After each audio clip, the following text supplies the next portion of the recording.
Good morning. Good morning. Thank you for joining us. Rob Bonta, California Attorney General, and I'm here with my longtime friend and colleague, the one and only, the inimitable California Secretary of State, Dr. Shirley Weber. You'll be hearing from her shortly. And we are here today to remind California voters that there's a special election on November 4th. And Tuesday, November 4th, and importantly, that November 4th is the deadline to vote in the election. It's not, we no longer, as you know, have Election Day. It is the last day to vote, not the only day to vote. California voters can cast their ballots early in a number of secure and reliable ways that we're going to talk about, and we encourage voters to vote early. Make sure your voice is heard. We'll talk about some of the changes to the U.S. Postal Service that make us want to put an emphasis on voting early. Voting early ensures that your vote is received and counted in plenty of time.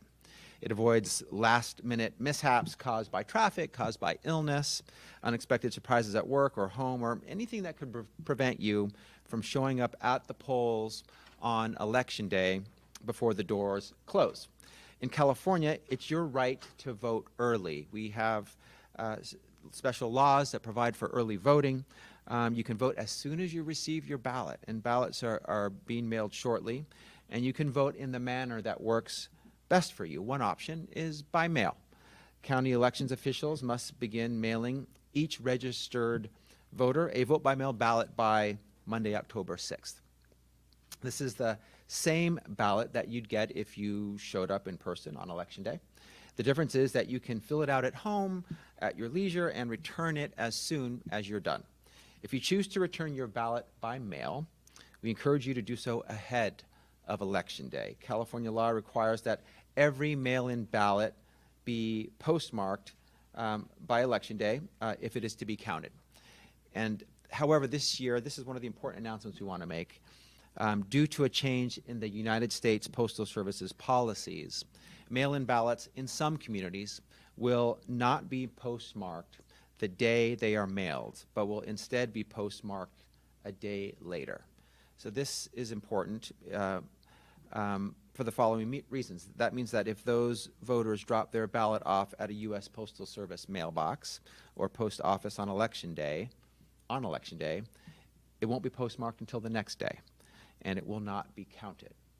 And that will be true for any community.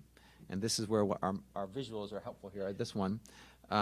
This will be true for any community that is more than 50 miles from one of California's 6 regional mail processing facilities. And you can see the facilities on the map that we have here today. So if you're 50 miles from these facilities on this map and you drop or you mail your vote-by-mail ballot on Election Day, it's not going to count.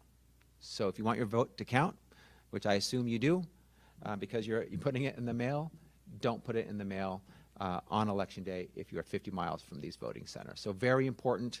Again, it's why we're encouraging folks to vote early.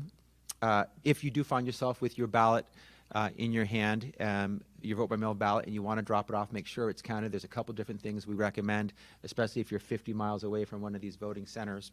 You can go into a post office, go to the counter, and get it postmarked. That will ensure that it's postmarked on Election Day. You can drop it off in a ballot box. You can go to a voting center and drop it off there as well. Those are 3 other options that you would have on Election Day that we want to make sure you're aware of as you try to make sure your voice is heard and your vote is counted. And that's why we're urging, all voters to mail in their ballot early. It never hurts to send it ahead of the deadline, and it will prevent your vote from being left out, potentially not counted. Ballot drop boxes, which I mentioned, is a place where you can put your vote-by-mail ballot. They will be out and open as of this coming Tuesday, October 7th. So look for ballot drop boxes to be available shortly. They can be found throughout our communities, including at all public libraries. And for anyone who prefers to vote in person, you can still go early. How? Vote centers in 29 counties will open for early in-person voting on October 25th. So you can have the same in-person voting experience that you would have on Election Day on November 4th, but you can have that experience at a vote center in 29 counties starting on October 25th. You can also bring in, as I mentioned before, your mail-in ballot to those vote centers to drop them off, drop your ballot off in person. And of course, you can vote in person on November 4th. So a lot of different ways to make sure your voice is heard, to make sure your vote is counted. You can drop off your mail-in ballot at any polling place on Election Day. And before any of that, of course, you need to be registered to vote. And you need to be registered to vote before October 20th, or on or before October 20th. You can register to vote up until October 20th. So there's still time.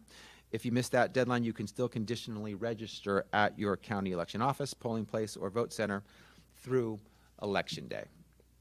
Bottom line, you've got more days and more ways to vote in this election. A lot of options, a full menu. You can use what works best for you as a California voter. And there are many ways to skip the lines, avoid traffic, last-minute snafus. If those have been problems in the past, they don't have to be this year. If you plan and pick the pathway for voting lawfully, that works best for you. The right to freely cast your vote and to have it counted is, of course, the very foundation of our democracy. It's a right that defines our nation and our state. It's the right from which all other rights flow. Earlier this year, President Trump came after our voting rights when he tried to impose sweeping voter restrictions across the nation, including trying to require documentary proof of citizenship to register. He also tried to prohibit timely cast vote by mail ballots from being counted if they were cast before or on Election Day but arrived after Election Day. And we took Trump and his administration to court. We successfully blocked that unconstitutional, anti-democratic, and un-American effort. So those efforts that Trump had tried to implement and impose through his executive order are blocked by the court right now. And let me be clear, you do not need to provide documentary proof of citizenship when you register to vote. Here in California, we value, we respect, and uphold the right to vote, a right that is protected by robust, uniform, statewide voting laws that protect the integrity and the security of our elections, laws that ensure California's elections are fair, are free, and honest, accessible, and secure. As Attorney General, it's my responsibility to enforce California's robust election laws, and it's a responsibility I take very seriously. Many of our election laws are established in the Voter Bill of Rights, which I know the Secretary will get into in a moment.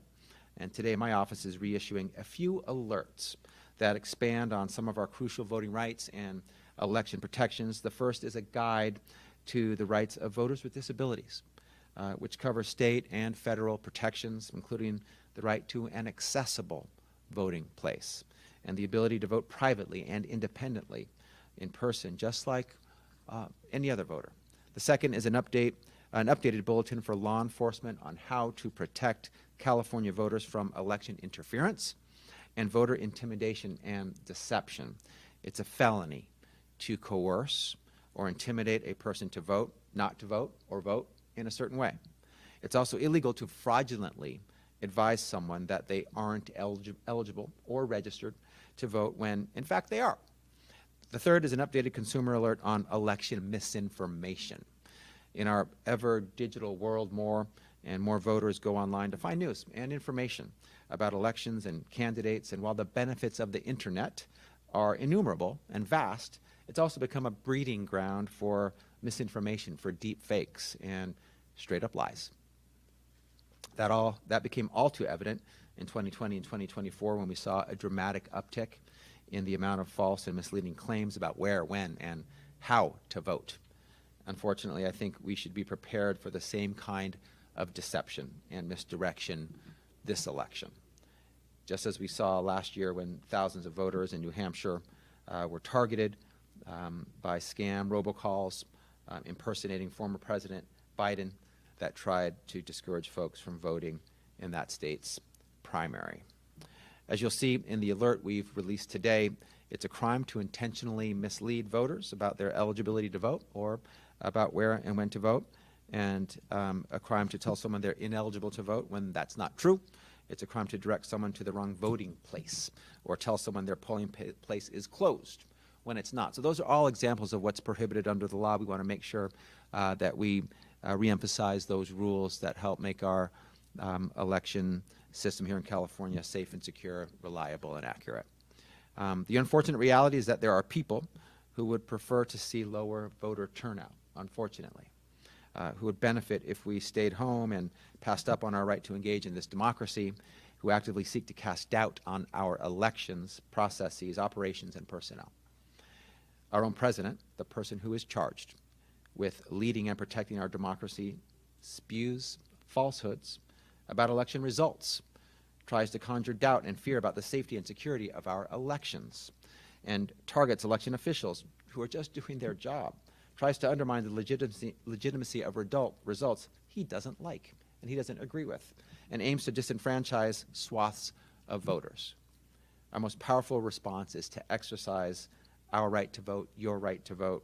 Your vote is your voice, and it's the most fundamental way to actively participate in our democracy, to advocate for your community, to create the society you want to live in, to help shape our future. It's your right. And I'll just end with this. From a young age, my parents always taught me that voting isn't just an option, it's an obligation. As a citizen of this great country, and like many Californians, I wasn't born in the U.S. I was born in the Philippines, and that was my mother's home country. My parents were living there and working there when they had me when I was born, and at that time, when I was just 2 months old, a dictator was rising to power, and martial law was around the corner, and democracy was at grave risk. And my parents saw the writing on the wall and brought me here to California, literally here to LA, to Echo Park. It was where I was first brought as a baby. And they wanted me and my older sister, my brother who later joined us, to be able to live in a place where there was freedom and democracy and human rights and civil rights and the rule of law and the right to vote, to have your voice heard.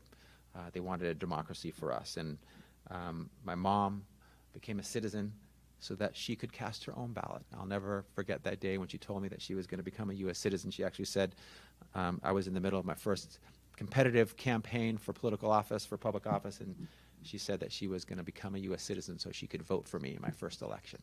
So I knew from that day I would never be shut out in any election going forward. I would always have Mom's vote, even if no one else joined her. But she wanted to have a voice in her future, a say in her society. She wanted to vote for herself, her family, her community. She wanted to, like so many millions in this country, participate fully in our constitutional democracy, and that gave me a lifelong appreciation for our right to vote, and to this day fuels my work to protect that right for all voters. Secretary Weber and her team and my team at DOJ, we will continue to defend your fundamental right to vote without obstacles, without intimidation, and without deception. We will defend your right to make your voice heard. We will use the full force of our offices to ensure the security, integrity, reliability of our election and election results. And California voters can trust our election systems, our array of voting options, and the election results.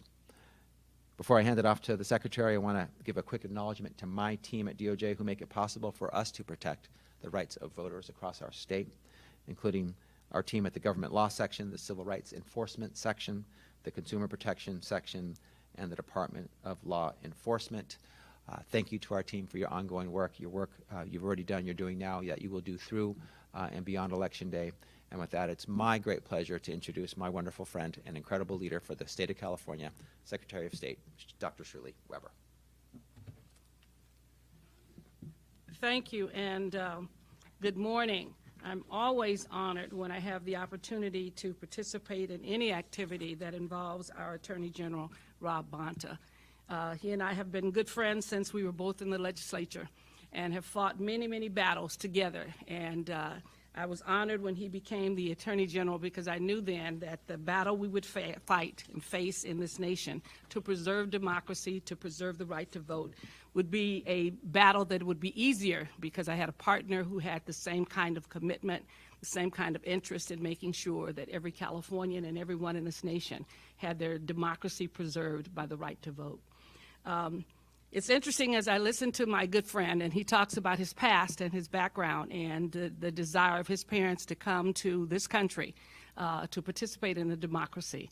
My background is similar, but it's really very unique. I'm a second-generation voter, just a second-generation voter, despite the fact that my grandparents were in this country for over 200 years. And beyond the whole issue of the right to vote and those kinds of things, they were intimidated by not having access to free and open elections for those who were African Americans living in Arkansas.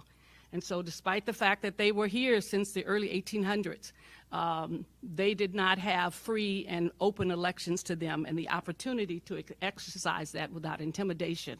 And in fact, our journey to California when I was just 3 years old was because of the intimidation against my father, not only for not being able to vote, but also not being able to earn his fair wages and having wage theft on him done as a sharecropper in Arkansas and having his life threatened.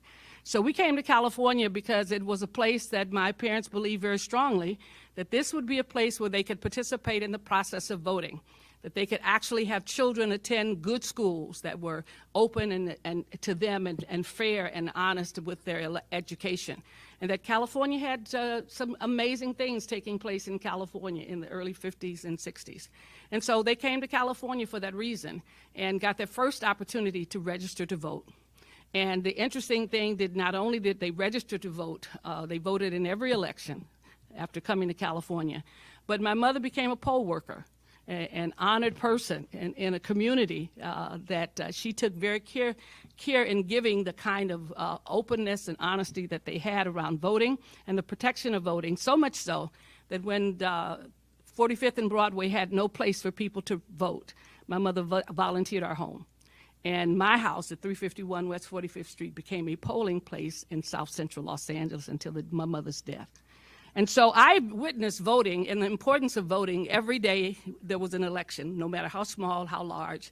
I knew that I had to get up and go out the back door, get my breakfast, go out the back door, walk down the driveway, and walk to school, middle school and high school at the time, because important things my dad said was happening in the living room.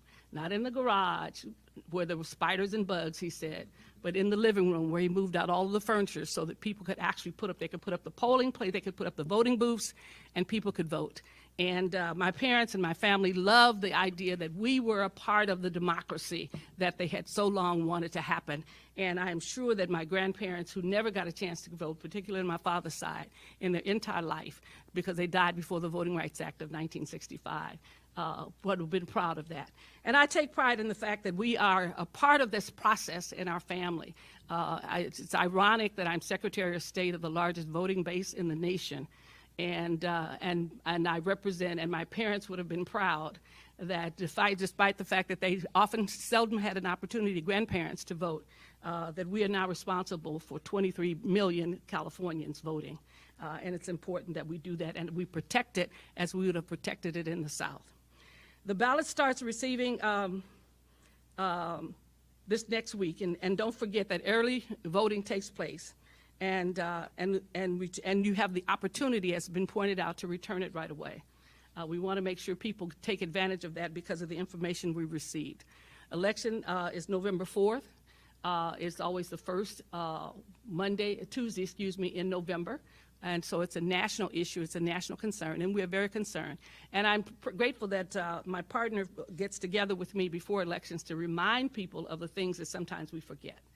Reminds us of the opportunities you have, reminds us of the days and the dates and the time frame that it takes place, but also reminds you of your right and responsibility in election, and that you are protected by the state of California, and that we protect all those who not only work in our polls, but who would go to the polls to vote and to cast their ballot.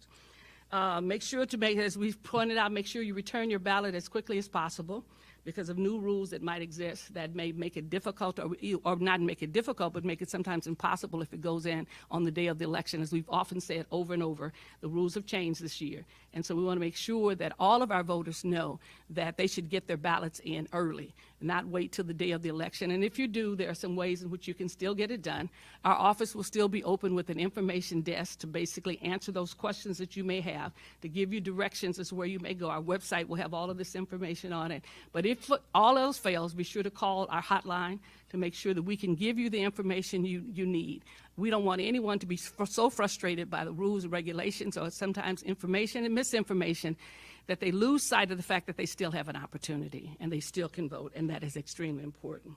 The primary power is basically wielding your right to vote as we talk about the election itself and making sure that everyone knows exactly what the information is and what your rights are. California is fortunate to have a Bill of Rights in terms of voting. Every state doesn't have that. Every state doesn't implement it, but we do. And that is the right for you to have a ballot. Everyone has a right to have a ballot if you're registered.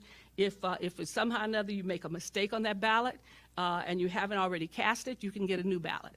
We will make sure you get another ballot because we want you to exercise your right and not to be shut out simply by some error that you may have made. The right to get help casting your ballot from anyone that you choose except from your employer or your union worker. That's one of your rights. You have a right to get help from those. So some people will tell you you can't ask your neighbor. You can't ask your neighbor. You can get help from friends, from families, in terms of asking, what should I do? What does this mean? And if all else, you can always call our office.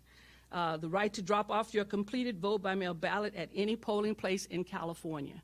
Feel free to do that. Don't think that you have to go back to your neighborhood to drop your ballot off. You can put it at any polling place in California. The right to drop off completed vote-by-mail ballot at any polling place in California, and the right to get election materials in a language other than English, if English is not your second language. And enough people are voting in your district may not have it, and so as a result, be sure to ask for that, to ask for the ballot in the language of your choice, and to also to get assistance in the language of your choice. The right to ask questions of elected officials about election procedures and watch the election process. So you have a right to go in and to actually see the election taking place.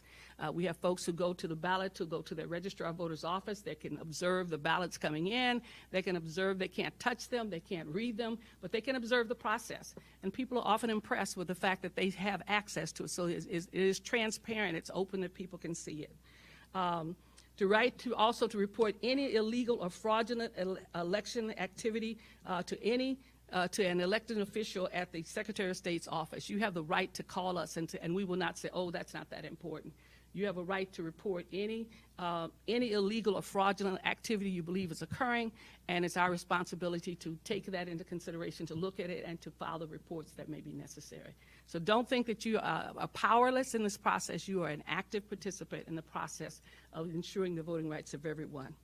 It is illegal to interfere with the election process by intimidating voters or by deliberately providing inaccurate information to voters about the time, place, and manner of voting. People need to understand that that's against the law. We often have people who violate the law, and people think that they have a right to violate the law. They have a right to say what they want to say when they want to say it. You do not. You cannot share that information. You cannot give inaccurate information and mislead people from voting. Bad actors are always trying to use various kinds of things, whether it's AI, social media, whatever thing they want to, in order to confuse and intimidate our voters.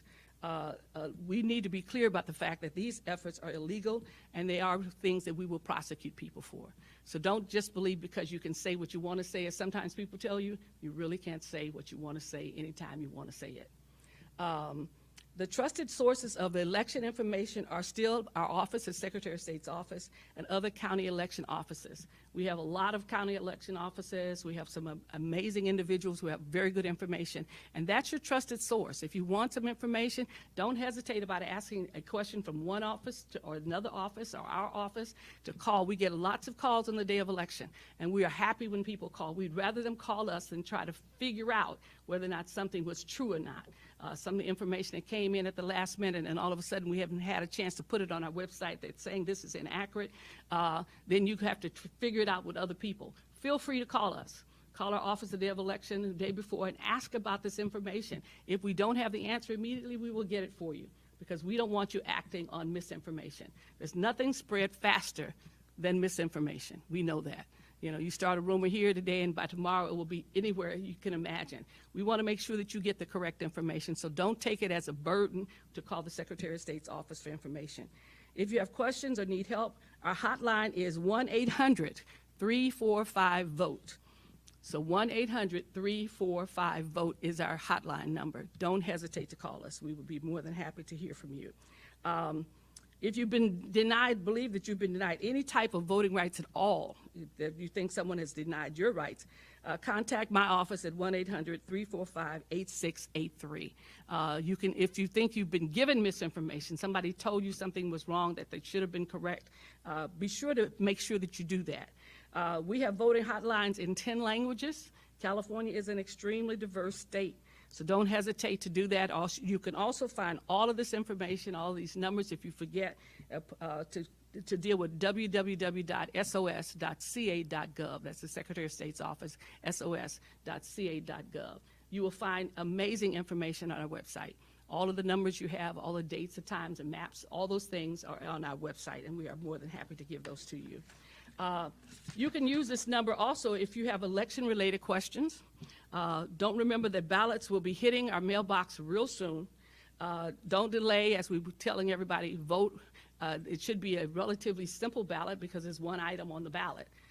But there's plenty of information in our voter information guide as well as on the ballot, so don't hesitate to read that material, call us for questions, and we'll do what we can to get you the information that you need. Don't delay, as we keep saying, vote right away. Because of the change in the Postal Service, we could argue with that forever, but we want to make sure that this election that's coming up on November 4th, that you're going to do it in a way that will secure your vote and make sure that it gets in.